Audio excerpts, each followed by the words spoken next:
سر آپ I am F کے پاس نہ جائیں.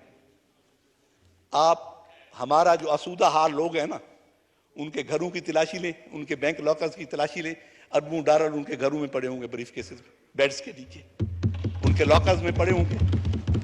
تو تے کھلیں کھلن جوگا میں رواں تا رو نہ سکدا.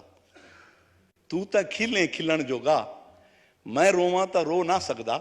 دنیا رب دی تیرے حصے میرے حصے بھوک دے کسے. وہ تو بھوک جو غریب کو انصاف نہ دے سکتا. جناب اسپیکر, ہم پتہ نہیں کہاں سے چلے ہیں اور کہاں جا رہے ہیں. میں نے پہلے بھی کہا تھا, اس وقت اگر آپ کو اس ملک کو بحران سے نکالنا ہے تو خدارا ایگریکلچر کو فوکس کر لیں. ایگریکلچر کے علاوہ کوئی راستہ نہیں ہے ہمارا اس بحران سے نکلنے کا. اور اگر آپ ایگریکلچر کو فوکس کر لیں گے تو آپ کو کسی آئی ایم ایف کی ضرورت نہیں پڑے گی. لیکن ہم ہمیشہ کہتے ہیں کہ ایگریکلچر ہماری ریڑھ کی ہڈی ہے, اور اسی ریڑھ کی ہڈی میں ہم سوراخ کیے جا رہے ہیں, اس کو کمزور کیے جا رہے ہیں. سر انڈسٹریز میں ہم ہزاروں سال پیچھے ہیں ترقی یافتہ دنیا سے. اب میں جو میرے پاس 1 کروڑ روپیہ آتا ہے اگر, اور میں ایک جاپان کی بنی ہوئی کار لے لیتا ہوں تو پیسہ تو واپس چلا گیا کروڑ روپیہ. میرے ملک میں تو وہاں صرف مزدور نے تنخواہ لی ہوگی اور تو کچھ نہیں ہے میرے ملک کا اس میں. تو پھر آ کے کیوں ہم لگژری گاڑیوں کی امپورٹ پہ پابندی نہیں لگا سکتے؟ بند کریں گاڑیاں امپورٹ کرنی.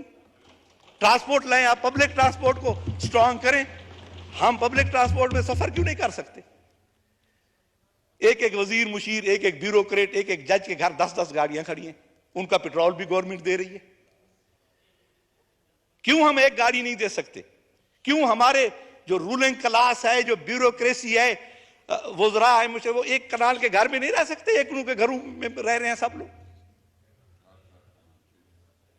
10 100 ملازم ان کے گھروں میں کھڑا ہے. 100 بیگ اٹھانے کے لیے ایک ملازم ہے. میں باہر پڑھتا رہا ہوں, میں ڈرماٹالوجی میں یو کے میں, تو وہاں پروفیسر کا چپڑاسی نہیں تھا. پروفیسر خود فائل اٹھا کے باہر جاتا تھا, مریض کو بلا کے لے آتا تھا اور اسے چیک کرتا تھا. ہمیں اگر چائے دینی ہوتی تھی کلاس کو تو وہ خود ٹرالی کھینچ کے لاتا تھا, کہتا تھا ہیلپ یور سیلف. یہ نظام ہم کب لائیں گے سر؟ یہاں تو وہی جو انگریز آئے تھے, یہاں ہم ان کے غلام تھے. وہی نظام چل رہا ہے اور ہم غلامی میں جکڑے ہوئے ہیں. یہاں غریب تو سر, غریب کا جینا تو بار ہو گیا سر. تو تے کھلیں کھلن جوگا میں رواں تا رو نہ سکدا. تو تے کھلیں کھلن جوگا میں رواں تا رو نہ سکدا. دنیا رب دی تیرے حصے میرے حصے بھوک دے کسے. وہ تو بھوک ہے اس کے حصے میں. تو تا موت کو خاک سمجھ دیں, تو تا موت کو مار سٹے دیں. ساکو تا ایک لحظے کیتے لازے مرنا پوندے. اور این نگری وچ کوئی نہ آوے نہ کوئی اتھا دیرا لاوے.